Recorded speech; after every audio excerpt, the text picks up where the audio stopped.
मुगल साम्राज्य के जिस हरम को लेकर दुनिया में कई किस्से बताए गए हैं, उसके बारे में आप ये बात नहीं जानते होंगे। हरम की शुरुआत सबसे पहले बाबर ने की थी, लेकिन उसे बड़ा बनाने का काम अकबर ने किया था और अकबर के हरम में तकरीबन 5000 औरतें मौजूद थी। प्राणनाथ चोपड़ा की किताब some aspects of social life during the Mughal age 1526 to 1707। इस किताब को पढ़ने से ये पता चलता है कि हरम में कई धर्म की और संस्कृति की महिलाएं रहती थी और ये महिलाएं मुगल बादशाह और उनके परिवार की हर जरूरत को पूरा करती थी और हरम में रहने वाली सभी औरतों को पर्दे में रहने का हुक्म था। हरम में सबके रहने की जगह तय होती थी। रानी अलग जगह रहती थी, जबकि रखेलों और दासियों के लिए अलग जगह होती थी और हरम में ऐसे कई कमरे बने होते थे और इनके काम भी अलग अलग होते थे और हरम के नियम बहुत ही कठोर होते थे और इनकी सुरक्षा के लिए बाहर से ऊंची कद काठी की औरतों को बुलाया जाता था और इसके साथ बादशाह के अलावा किसी और को हरम में जाने की अनुमति नहीं होती थी और हरम की रखवाली करने वाली औरतों को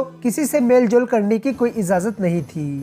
मुगलों के पास इतनी बेशुमार दौलत थी कि वे हरम में रहने वाली औरतों को मोटा वेतन देते थे। जिस दौर में 5 रुपए में पूरा महीने का खर्च आराम से चल जाता था, उस जमाने में बड़े पदों पर तैनात औरतों को 1600 रुपए महीने का वेतन दिया जाता था। अब आप अंदाजा लगा सकते हैं कि 1600 रुपए उस जमाने में कितना होते थे और उस जमाने में सिर्फ 10 रुपए में 1 तोला सोना आ जाता था। यानी ये औरतें इतना वेतन पाती थी कि हर महीने किलो भर सोना आराम से खरीद सकती थी और इतनी तनख्वाह देखकर कई औरतें हरम का हिस्सा बनना चाहती थी, लेकिन उसमें प्रवेश कर पाना बहुत ही मुश्किल था और हरम की रखवाली में लगी महिलाओं का अलग ही रुतबा होता था, क्योंकि इनकी मर्जी के बिना कोई भी हरम में नहीं आ जा सकता था और कोई भी फरमान कितना ही जरूरी क्यों ना हो, उस फरमान को हरम के अंदर दासियां ही लेकर आती थी। हरम में रहने वाली औरतों को मोटा वेतन तो मिलता ही था, लेकिन अगर कोई बादशाह को खुश कर दे तो उसे गहने, अशरफी और बहुमूल्य चीजें भी मिलती थी। तो दोस्तों, आप लोगों को ये इन्फॉर्मेशन कैसे लगी कमेंट बॉक्स में आप जरूर बताइए और अगर आपको ये वीडियो अच्छी लगी हो तो प्लीज वीडियो को लाइक जरूर करें। मिलते हैं अगली किसी शानदार वीडियो में,